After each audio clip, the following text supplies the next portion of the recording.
Yeah, I see the title, man. Let's get to Throughout it. the course of NBA history, there have been a myriad of preposterous scoring outbursts. Of course, there was Will Definitely. Chamberlain's mythical 100-point game in Hershey, Pennsylvania, way back in 1962. Michael Jordan's 69-point and 18-rebound masterpiece in an overtime thriller against the Cavaliers in 1990. And hell, we even most recently saw two 71-point games this most recent NBA season within about a 7-week span of each other. And of course, there was the second most points ever scored in a single game in NBA history. Kobe went motherfucking dumb, bro. I gotta react to that whole full game. They probably gonna copyright it, but we gotta do that for love, man. Legendary 81 points as the exclamation mark on that absurd season-long scoring explosion he authored back in the 2005-2006 season. And that season has been well documented. From that aforementioned 81-pointer against the Raptors, to Kobe averaging an absurd 43 points for an entire month, and doing all of it in the fourth slowest paced season in NBA history, where average nightly scoring was only 97 per game. For context, scoring was up to nearly 115 points per game in this most recent season. But a game that is often overlooked and forgotten about amid the absurdity of Kobe's 2005-2006 year, as well as all of the other legendary scoring performances we have seen throughout history, occurred on December 20th of 2005. When the Dallas Mavericks came to Staples Center for a matchup against the LA Lakers, a Mavericks team who would ultimately end the season with a record of 60-22, the third best record in the NBA that year. And the Mavericks, behind Dirk Nowitzki, would get all the way into the NBA Finals that season before ultimately falling 4-2 to the Miami Heat. The Lakers, on the other hand, not good, boasting a lineup that season which included Lamar Odom, Smush Parker, Kwame Brown, Chris Mim, Devin George, Luke Walton, Brian Cook, and Sasha Vujacic. The Lakers had not one rotational player that year who ever made a single All-Star game.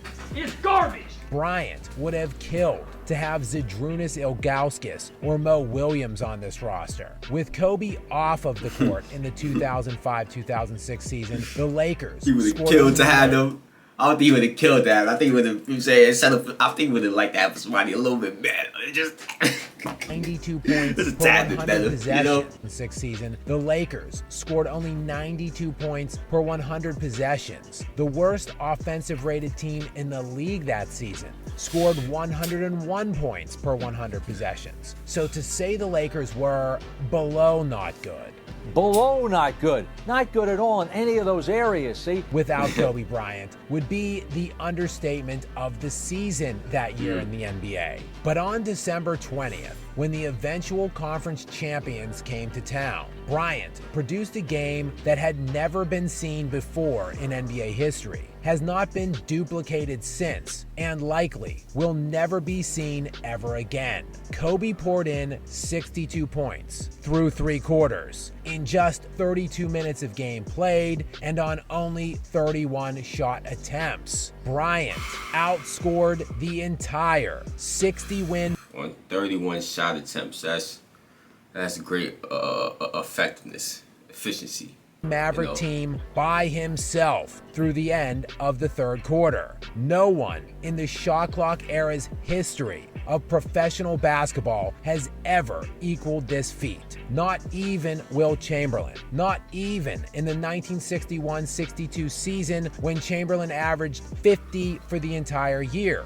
Not Jordan. Not Durant. Definitely not this guy. No one ever. Which, can you imagine what would happen if LeBron did this? It would literally break ESPN with the amount of thirsty ass on-air reporters tripping over each other to drool on themselves on live TV. And Kobe did it all on this floating dumpster fire of a roster against a 60-win conference champion. Chris Mim, with 9 points, was the Lakers' second leading scorer in that game, following a three-quarter-long second leading scorer in that game, following a three-quarter-long 62-point assault of the Mavericks, which likely should have been deemed illegal in the state of California. But when the smoke cleared and the dust settled, the Mavericks team had only 61 points. Now many would point to Wilt's 100-piece on March 2nd of 1962 in Hershey, Pennsylvania, as the golden standard. Like, that should be hard for me to believe sometimes, bro. Like, that should be hard for me to believe, bro. All I ever seen was a little $100 sign. I mean, I said the $100, 100-point sign. That's all I ever seen of that shit. Like, standard for an individual scoring game. Is there any footage of that joint? Like, it gotta be some type of. You know what I'm saying? Some type of. You know what I'm saying? I know y'all got a little picture. You gotta be somebody like in the crowd, like, oh, I got this camcorder here. You know what I'm saying? However, look at the outrageous pacing of that game. When Wilt's Philadelphia Warriors beat the New York Knicks 169 to 147. The final score of that Lakers-Mavericks game was just 112 to 90.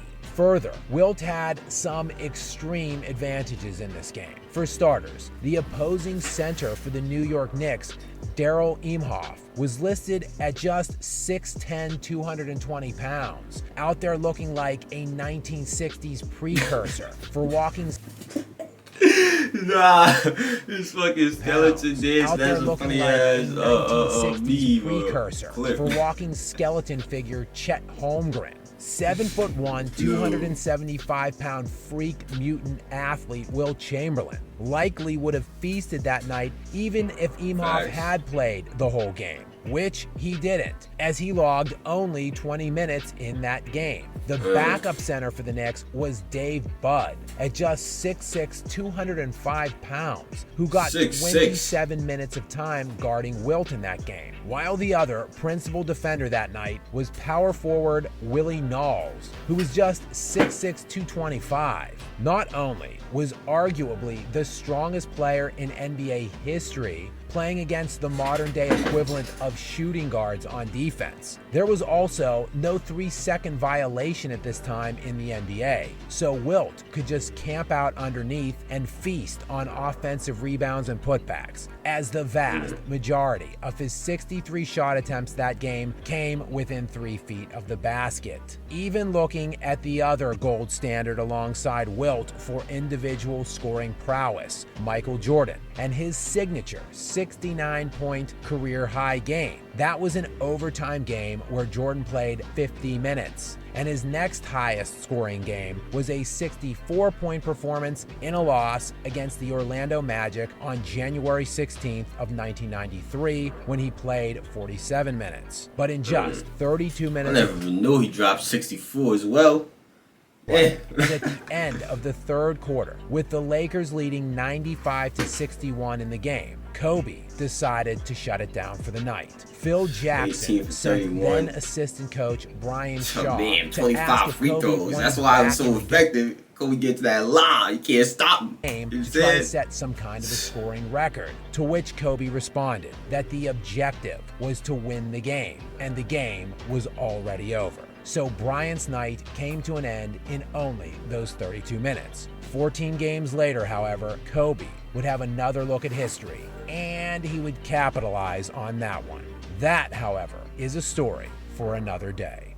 That's the end of this one, y'all. If y'all enjoyed, y'all know what to do, man. Click on the last reaction, turn on post notifications, share the video with your peoples, and I'm out of here, man.